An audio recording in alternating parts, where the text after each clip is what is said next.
Picture this. Kelsey is finally graduating from college with a great degree, ready to see what the world has to offer her. What she didn't account for was the $100,000 plus debt she also earned in addition to her degree. In 2012, the New York Times published an article titled "A Generation Hobbled by the Soaring Cost of College" by Andrew Martin, in which he tells the story of Kelsey Griffith and how the school only encouraged her to chase her dreams, never telling her how much it was going to cost her in the end. She owes $900 in school loans per month. To most, that is an equivalent of a rental on an apartment or a car payment. Definitely not something a young adult fresh out of college needs to add to their load of bills. Martin goes on to say that there is more than $1 trillion in student loans outstanding in the U.S., and 94% of students who earn a bachelor degree do so on borrowed money.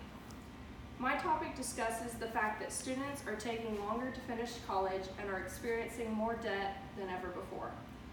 I am qualified to discuss this topic because of the research I have done, and also because I have been at two different schools, two different colleges, and I have more experience with the college administration and how they operate.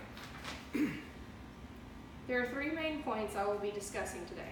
First, I will identify the issue of prolonged college experiences and record-breaking debt. Second, I will highlight the cause of said issue. And finally, I will provide a solution to the problem. So let's begin by identifying the problem of high college debt and adding on years to one's degree. My first main point identifies the issue at hand, which is the fact that college kids are taking more time to finish their degrees and are in an all-time high debt when they do finally graduate.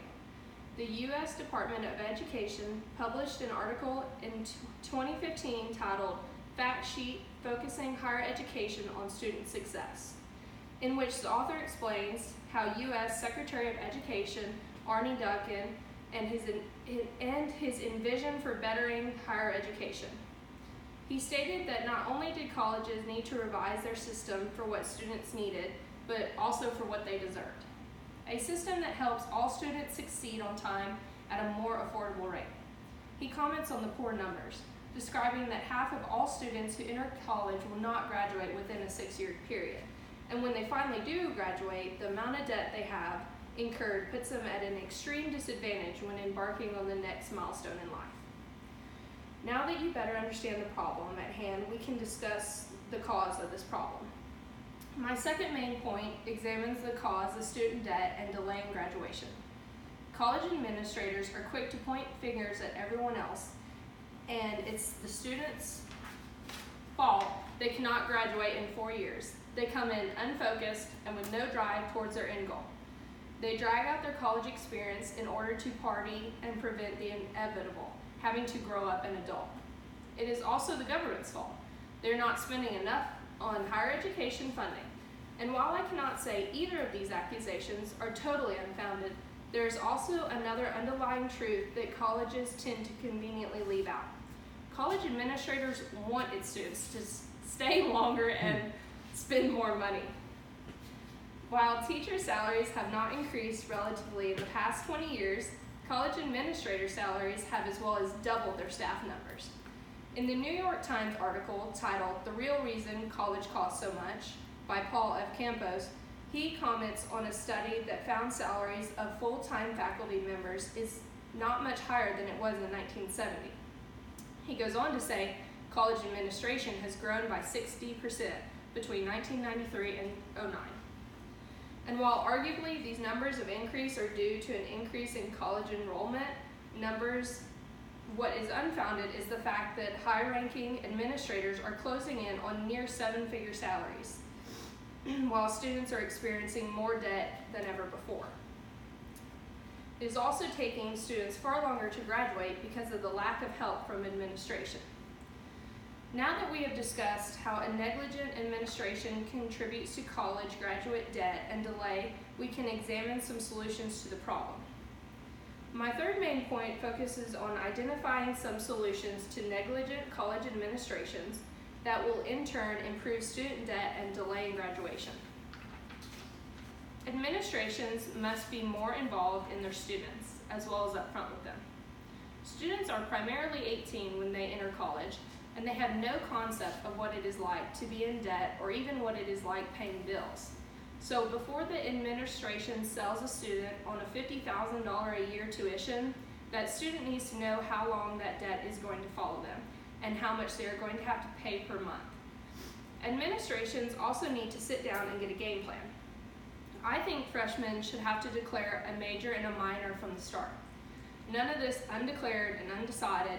They need to immediately get focused and dialed in, and if they end up not liking it, then they can switch.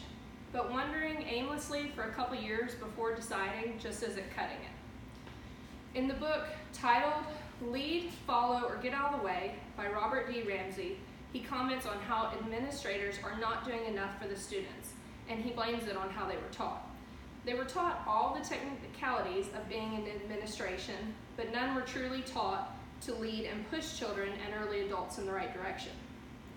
The New York Times published an article by Meredith Calder in 2017 where she comments on the delay in graduation and the ever-looming student debt. She points out that the 12-credit fallacy, saying the minimum does not add up to 120 credits. Therefore, most students fall behind. Colleges are now starting to ban 18 credits for the price of 12, which is helping student debt and delay of graduation immensely.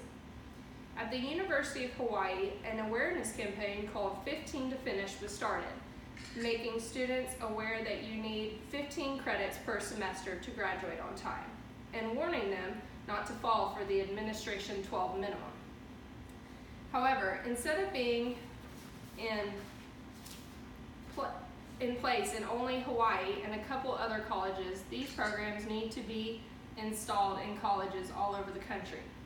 Student awareness and administration cooperation are going to be two major solutions to the student debt and delay of graduation crisis. In conclusion, I discussed student debt and delay of graduation. There were three main points that I focused on. First, I identified the problem of student debt and delay of graduation.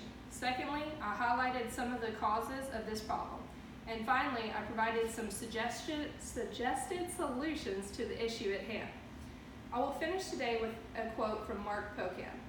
He stated, "By making college unaffordable and student loans unbearable, we risk deterring our best and brightest from pursuing higher education and securing a good-paying job. We must address the problem of student debt and delaying graduation because we cannot keep going at the rate we are. Something has to give."